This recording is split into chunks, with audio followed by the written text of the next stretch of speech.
सहनावतु सहनो भुनक्तु सह वीर्यं करवावहे तेजस्विनावधीतमस्तु मा विद्विषावहे। ओम शांति शांति शांति। कृष्णाय वासुदेवाय हरये परमात्मने प्रणतक्लेशनाशाय गोविंदाय नमो नमः। गुरुर्ब्रह्मा गुरुर्विष्णु गुरुर्देवो महेश्वरा गुरुर्साक्षात् परब्रह्म तस्मै श्री गुरवे नमः। यस्त्वात् मरितरेव स्यात् दात्मतृप्तश्च मानवः आत्मन्येव च संतुष्टः तस्य कार्यं न विद्यते। भगवंताच्या असीम कृपेने, विश्वमाऊली ज्ञानोबरायाच्या असीम कृपेने, सकल संतांच्या आशीर्वादाने, सद्गुरुदेवाच्या आशीर्वादाने चालत असलेल्या नित्य ज्ञानेश्वरी चिंतनामध्ये आज आपण तृतीय अध्यायातील 17 क्रमांकाच्या श्लोकापासून प्रारंभ करत आहोत। या ठिकाणी भगवंत अर्जुनाला सांगत आहे, जो मनुष्य आत्म्याच्या ठिकाणी रममाण झालेला असतो, आत्मानंदाने तृप्त व संतुष्ट असतो, त्याला कोणतेही कर्तव्य कर्म राहत नाही। भगवंत अर्जुनाला सांगतात, अरे जो मनुष्य आत्म्याच्या ठिकाणी रममाण झालेला असतो, जो सदैव आत्मानंदामध्ये निमग्न असतो, आत्मस्वरूपामध्ये राहतो, आत्मानंदामध्ये राहतो, अशा व्यक्तीच्या ठिकाणी कुठलेही कोणतेही कर्तव्य कर्म शिल्लक राहत नाही। कारण त्याच्या जीवनामध्ये सर्व तृप्ती झालेली असते, तो संतुष्ट असतो आणि संतुष्ट असल्यामुळे त्याला त्याच्या जीवनामध्ये काही मिळवण्याची आवश्यकताच वाटत नाही।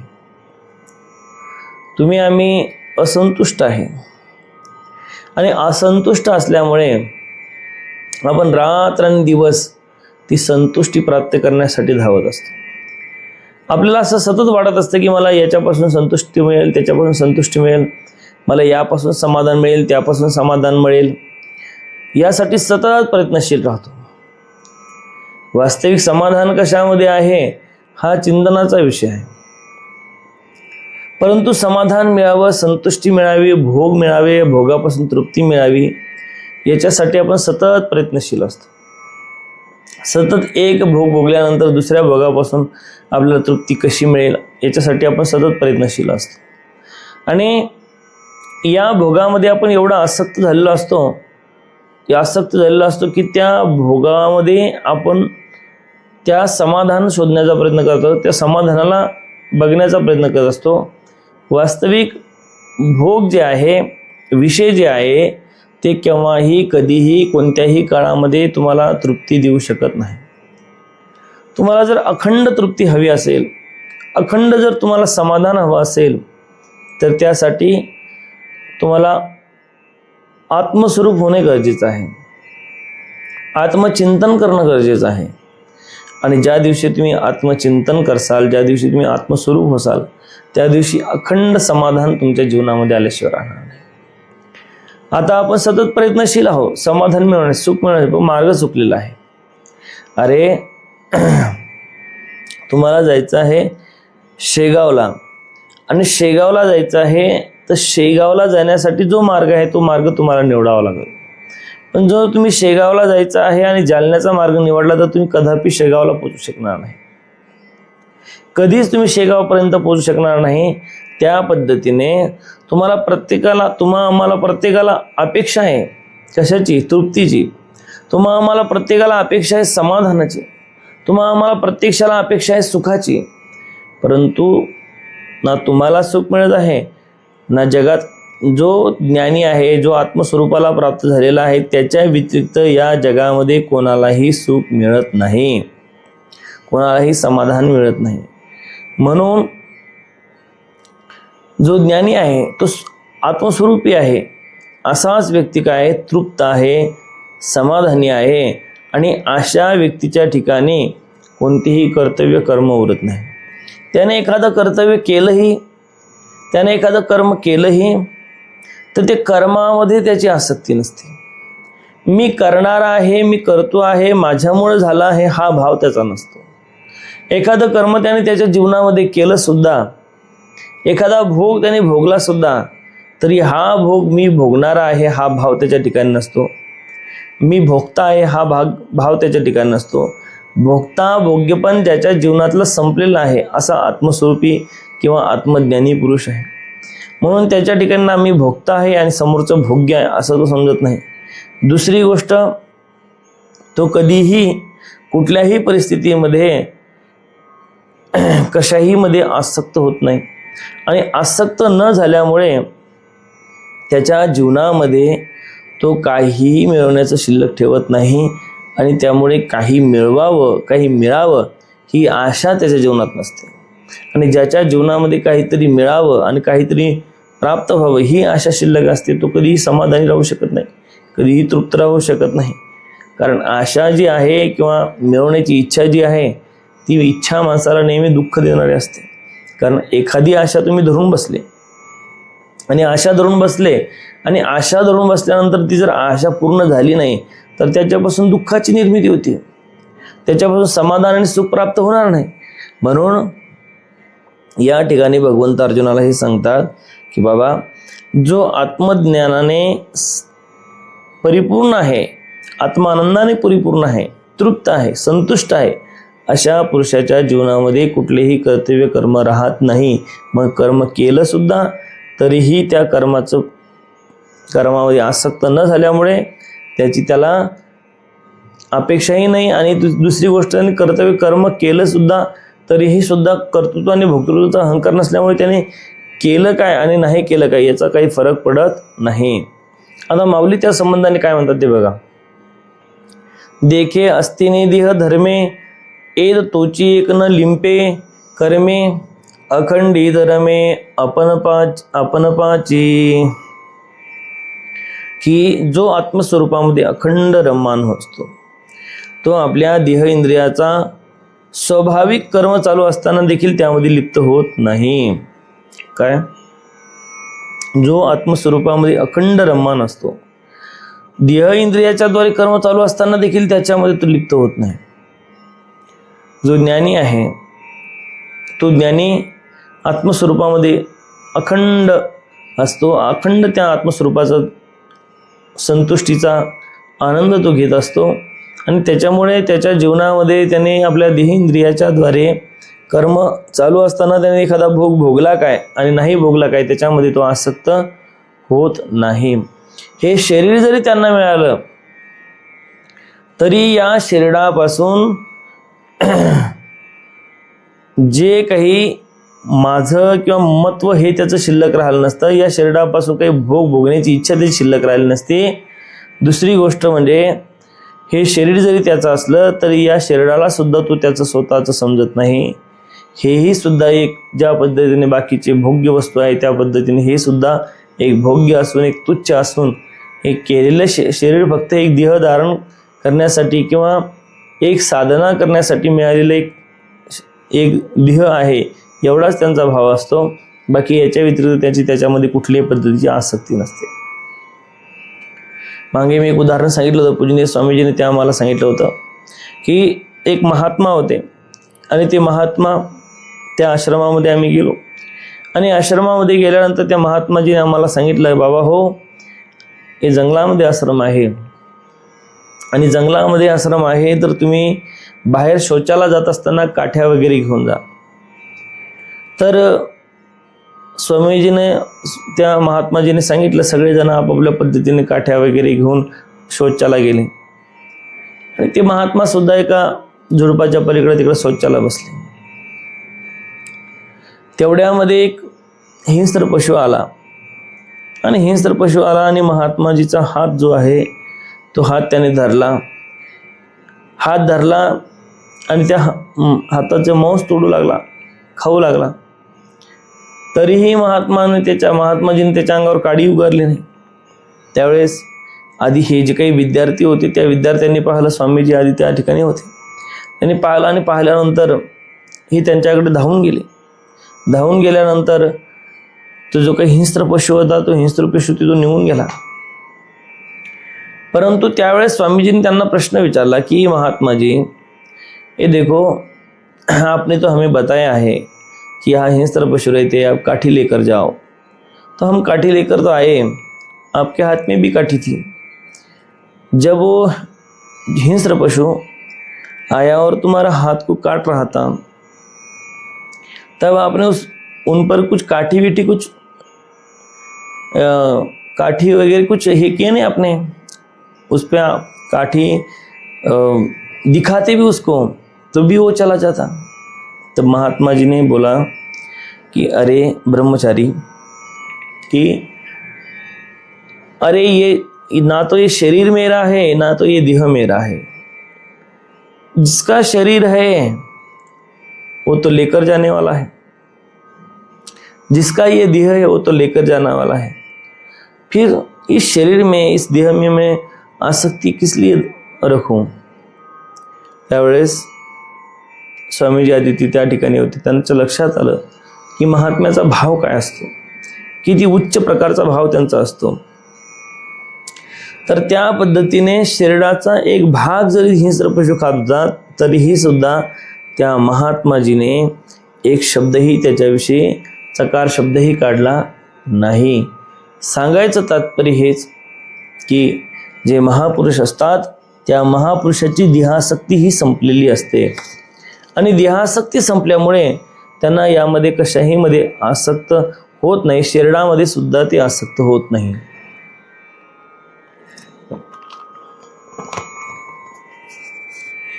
आणि म्हणून माऊली म्हणतात की अशा पद्धतीने जे अखंड आत्मस्वरूपामध्ये रममान होतात, जे अखंड आत्मस्वरूपामध्ये राहतात, त्यांना देह इंद्रियाचे कर्म चालू असताना सुद्धा त्यांना त्याचा ते लिंपत नाही किंवा त्याच्यामध्ये ते आसक्त होत नाही.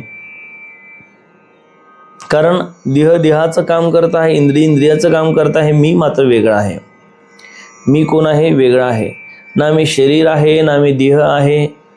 मी कोण आहे तर तो परमात्मा किंवा जे ब्रह्म आहे ते ब्रह्मच मी आहे.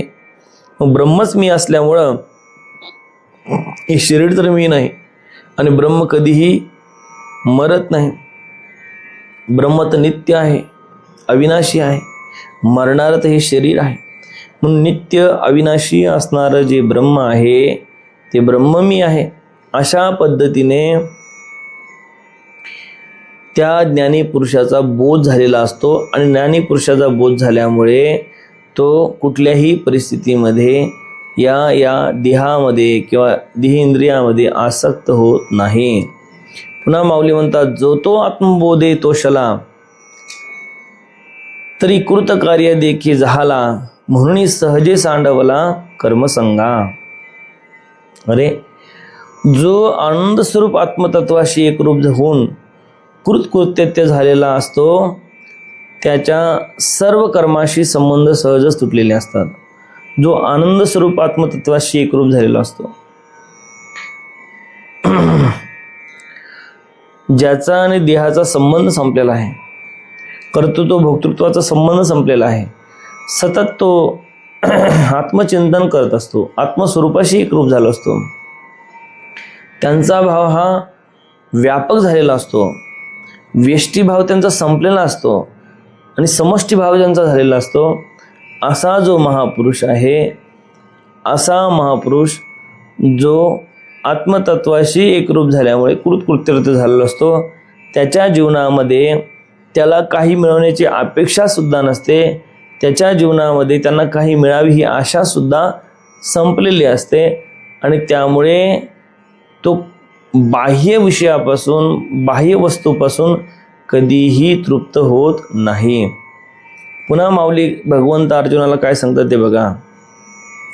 नैव तस्य कृतेनार्थो न कृतेनः कश्चन न चास्य सर्वभूतेषु कश्चिदर्थव्यपाश्रयः. भगवंत अर्जुनाला सांगतात, या लोकी त्याला कर्म केल्याने अथवा न केल्याने काही लाभ नाही. कोणत्याही प्राण्यापासून त्याला काही लाभ साधून घ्यायचा नसतो. बघा, या लोकी त्याने कर्म केले काय आणि नाही केले काय, त्याला काहीही लाभ नसतो. कोणत्याही प्राण्यापासून त्याला काही लाभ साधून घ्यायचा नसतो. कारण कर्मापासून, आता आपण कर्म करतो तर आपल्याला काहीतरी लाभ मिळवायचा असतो. आपण कर्म करतो तर आपल्याला काहीतरी इच्छा असते. बरेच लोक कर्म करतात, स्वतःसाठी सुद्धा काही मिळवण्याची आशा करतात, परिवारासाठी सुद्धा काही मिळवण्याची आशा करतात. पण त्यांच्या जीवनामधून जर आपण विचार केला तर ना त्यांना स्वतःसाठी काही मिळवायचं आहे, ना परिवारासाठी मिळवायचं आहे, ना इतरांसाठी मिळवायचं आहे. त्यांना कोणासाठीही काहीही मिळवायचं नसतं, काही लाभ प्राप्त करून घ्यायचा नसतो. आता जर विचार केला तर तुम्ही म्हणाल, जर महाराज काही लाभच प्राप्त करून घ्यायचा नसेल तर जीवन तर ते निरर्थक आहे.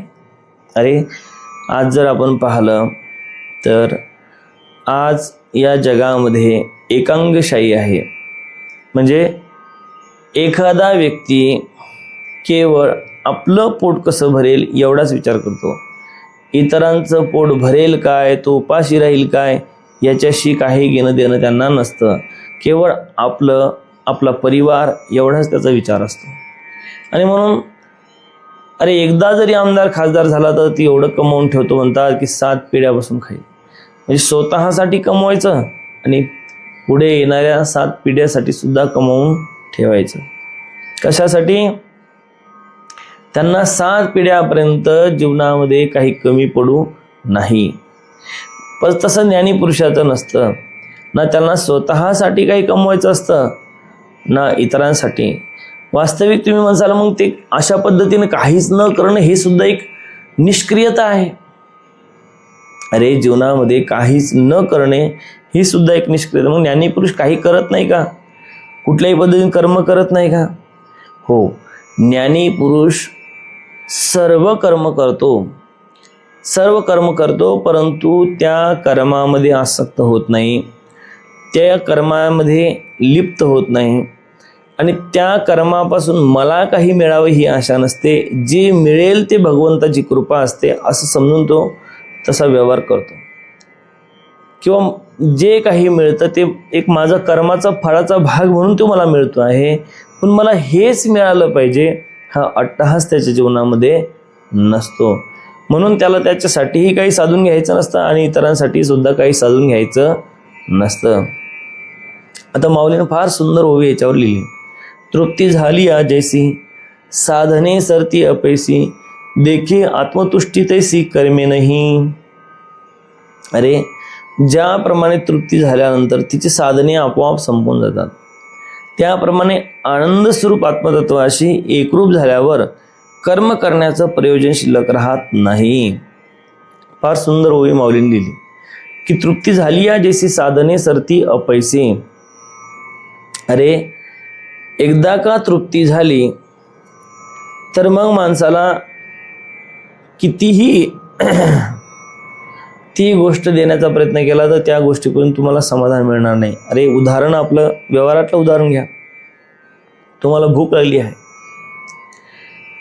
भूक लागली आहे आणि भूक लागली, तुम्हाला असं वाटतं की आता मला जेवण मिळालं पाहिजे आणि जेवण मिळण्यासाठी तुम्ही प्रयत्नही करता आणि तुम्हाला त्या प्रयत्नानुसार कोणीतरी म्हटलं की बाबा तुम्ही उपाशी आहे तर या जेवून घ्या, आणि जेवायला तुम्ही बसले. तुम्हाला एवढी भूक लागली होती की तुम्ही कासावीस झाले होते. पण ज्यावेळी जेवायला सुरुवात केली, पहिल्या घासापासून तृप्ती मिळाली, हळूहळू पोट भरलं. आणि पोट भरल्यानंतर मग पोटभर जेवण तुम्ही केलं, पाणी पिलं, पोटभर जेवण केलं, तृप्त झाले.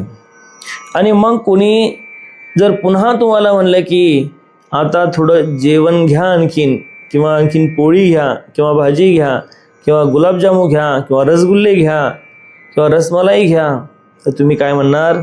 मला नको. का नको? कारण तुमची तृप्ती झाली आहे. जोपर्यंत तृप्ती झालेली नव्हती तोपर्यंत तुम्ही मिळवण्याची आशा करत होते, तोपर्यंत तुम्ही तडपड करत, तुम्हाला असं वाटतं की मला अन्नाचा एक घास जरी मिळाला तरी मी समाधान राहील. पण आता पंचपक्वान्नाचं जेवण समोर आहे, परंतु पोटामध्ये भूक नाही, तर तुम्हाला ते समोर असून सुद्धा ते खाण्याची इच्छा होणार नाही. अरे खूप तहान लागली, उन्हाळ्याचे दिवस आहे आणि तहान लागली आणि तहान लागल्यासाठी पाणी शोधत आहे. समोर गेल्यानंतर तुम्हाला असं दिसलं की एक तलाव आहे आणि तलावामध्ये सुंदर शीतल पाणी आहे. तुम्ही गेले त्या तलावामध्ये पाणी पिलं, पाणी पिल्यानंतर पाणी पिणं झालं आणि मग तुम्हाला कोणीतरी आलं म्हणले की मला हे माठ आणलं तुमच्यासाठी पाणी प्यायचा, तुम्ही पाणी प्या. तुम्ही पाणी पिसाल का? कारण तुमच्या पाण्याने जी काही होणारी तृप्ती आहे ती तुमची तृप्ती झालेली होती. त्या पद्धतीने तुम्हाला कोणी कितीही आग्रह केला, मग जेवण्यासाठी जेवण झाल्यावर तृप्ती झाल्यानंतर तर तुम्ही जेवू शकणार नाही, आणि कितीही आग्रह केला तुम्हाला पाणी पिण्यासाठी तुम्ही पाणी पिऊ शकणार नाही. त्या पद्धतीने जे ज्ञानी पुरुष असतात त्यांची तृप्ती झालेली असते, त्यांना त्यांच्या जीवनामध्ये समाधान मिळालेलं असतं आणि समाधान मिळाल्यामुळे, तृप्ती झाल्यामुळे पुन्हा त्यांना त्यांच्या जीवनामध्ये काही मिळवण्याची आशा शिल्लक राहत नाही. आता आपल्या जीवनामध्ये आशा का शिल्लक राहते? आपण सदैव अतृप्त आहे आणि अतृप्त असल्यामुळे आपल्या सुखाची, समाधानाची ही जी काही तृप्ती आहे, ही तृप्ती न झाल्यामुळे आपण सुख शोधण्यासाठी, समाधान शोधण्यासाठी, आनंद शोधण्यासाठी आपण सदैव भटकत असतो. म्हणून आपली तृप्ती अपूर्ण आहे किंवा अतृप्त असल्यामुळे आपल्याला काय करावं लागतं? तृप्तीसाठी साधनं शोधावं लागतात. पण या ठिकाणी ज्यांची तृप्ती झालेली आहे असे ज्ञानी आत्मस्वरूप, ते आत्मतत्वाशी एकरूप झालेले असे जे आहे, यांच्या जीवनामध्ये हे कर्म करण्याची कुठल्याही पद्धतीचे प्रयोजन शिल्लकच राहत नाही. कर्म त्यांचं संपलेलं असतं. आता पुन्हा माऊली सांगतात, जवरी अर्जुना तो बोध भेटेना मना, तवची या साधना भजावी लागे. अरे जोपर्यंत आत्मज्ञान प्राप्त होत नाही तोपर्यंत कर्मादी साधने करावी लागतात. जोपर्यंत हा बोध तुमच्या अंतःकरणामध्ये निर्माण होत नाही तोपर्यंत ही सगळी साधने तुम्हाला करावी लागणार आहे. कोणती? अरे जोपर्यंत तुम्हाला समाधान मिळत नाही, जोपर्यंत तुम्हाला तृप्ती मिळत नाही, जोपर्यंत तुम्ही आत्मस्वरूपाशी एकरूप होत नाही तोपर्यंत तुम्हाला कर्म करावंच लागेल. कर्म तुम्हाला सोडता येणार नाही. कर्म केव्हा सुटेल? कर्म आपोआपच तुमचं सुटेल. केव्हा सुटेल? ज्यावेळेस तुम्ही आत्मस्वरूपाशी एकरूप व्हाल, त्यावेळेस काही मिळवण्याची इच्छाच तुमच्या जीवनामध्ये राहणार नाही. आणि मग कर्म केलं काय आणि न केलं काय याच्याकडे तुमचं लक्ष सुद्धा असणार नाही. झालं कर्म शरीराच्या द्वारे तरी मी केलं हा बोध राहणार नाही. म्हणून जोपर्यंत ते आत्मज्ञान प्राप्त होत नाही तोपर्यंत कर्माधी आम्हाला करावंच लागेल. तोपर्यंत आपण आपली त्यातून सुटका होणार नाही. आता पुन्हा भगवंत अर्जुनाला सांगतात, तस्मात् सक्तः सततम कार्यं कर्म समाचर, आसक्तो ह्याचरण कर्म परमाप्नोति पुरुषः. म्हणून कर्मफळाविषयी सदैव अनासक्त राहून उत्तम प्रकारे कर्तव्य कर्म कर. अनासक्त राहून कर्म करणारा पुरुष परमात्म्याला प्राप्त होतो.